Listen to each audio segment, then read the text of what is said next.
Lawrence, in some regards, Bill Self is in unfamiliar territory when it comes to the ongoing situation surrounding Billy Preston. The Kansas coach said as much himself Monday. The 6'10" forward Preston is being indefinitely withheld from the crew lineup as the school's compliance department looks into the financial picture of a vehicle Preston was driving at the time of a single-car accident November 11 on campus. While Self had no update to provide on the freshman's status, he did speak at length about the situation, how it compares to past player suspensions and Preston's spirits given his uncertain future. Preston, who Self said didn't make team's trip to Miami for the No. 2-ranked Jayhawks victory Saturday over Syracuse in order to spend time his mother, who was visiting Lawrence, returned to practice Monday. Self said he thinks the situation will reach a resolution soon, but doubts it will happen by Q's next contests, an 8 p.m. Wednesday game against Washington at Sprint Center in Kansas City, Missouri. Self said everyone involved is continuing to attack the situation. And when I say attacking I mean in the literal sense. Self said, "We are trying to resolve this as quickly as possible, it's just not going to be something that happens as quick as we want it to happen. But we're very hopeful that we are nearing the conclusion to the point where maybe we can find something out in the relatively near future, but I don't think it's going to be by Wednesday." Preston has yet to make his in-season debut, withheld from the Jayhawks opener for missing curfew and class and absent the subsequent 6 games as the compliance department attempts to gather and analyze information regarding the vehicle. "I don't think that I've ever had a situation where I've dealt with this like we have since I've been here," Self said, "and it has nothing to do with Kansas. It has everything to do with the system." Describing how the landscape has changed, Self recalled how 20 years ago virtually every athletic department had one compliance official that was responsible for every program and everything going on within said department. Today it's much different.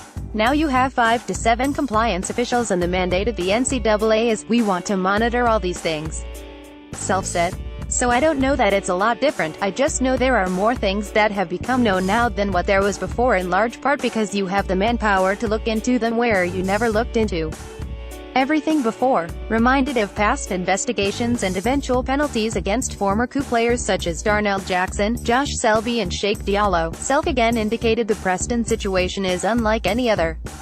Jackson and Selby each missed the first 9 games of their freshman seasons for what was determined to be impermissible benefits. Jackson, removed at the start of the 200,506 season, received the ban after his family got approximately $4,500 from a booster. Selby, banished at the outset of the 2010-11 season, allegedly received $4,607.58. Both were ordered to repay those totals to charity. "The way the rules are written, those are violations," Self said of the Jackson and Selby bans. "So what you have to do, you have to try to mitigate those. But it takes time to get all the information and things like that.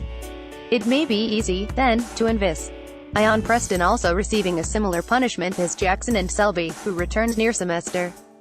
Self, though, cautioned against making that assumption. "Fester, I don't know if that was a coincidence with Jackson and Selby, but I don't think it was. I think based on the penalty, that was probably something that we probably anticipated being the case," Self said. "But I'm not sure that's the case with this one though.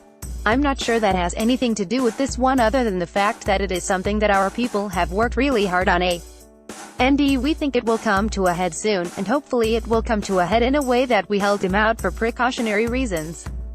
But we just don't know that yet." The situation involving Diallo, which NCAA Executive Vice President of Regulatory Affairs Oliver Liu C.K. called a complicated case involving international transcripts, is not remotely comparable to Preston's situation, Self said. "I don't think it's anything that's different from the way the system works, but I can't compare." Sheikh, Self said of Diallo, who ultimately missed the first 5 games of the 201,516 season. Sheikh's situation was simply an academic situation, and you're trying to get documentation from Mali that's translated, and you're trying to do different things that the eligibility center is trying to work with you on, and they have their own investigator, so to speak, look into it and evaluating course classes, which is totally different from what this situation is. On Preston's spirits, Self said, "I don't think he's doing great.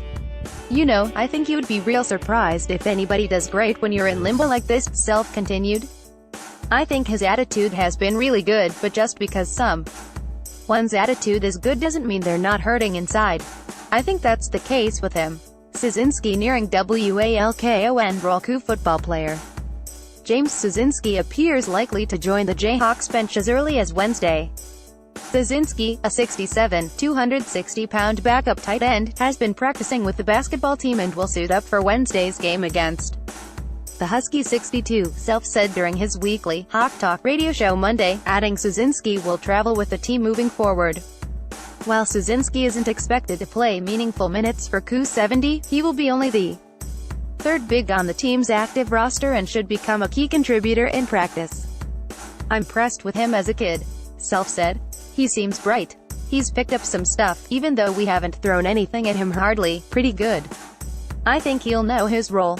He's hard for Udoka Azubuike to score on. He's the one heavy body we can put down there that can lean on him and probably be just as strong and have an even better base than Doak to kind of push him out. So I think this is good for Udoka. Graham honored on the heels of back-to-back 35-point games. Senior guard Devontae Graham was given 3 weekly awards. Graham was named Big 12 Player of the Week as well as Nadiona L Player of the Week from NCAA.com in the Lute Olson Award. Graham bested his previous career high in scoring 27 points in the victories over Toledo and Syracuse. He also averaged 5 assists, 4 rebounds and made 12 three-pointers in E2 contests, including a career-high 7 threes against the Orange.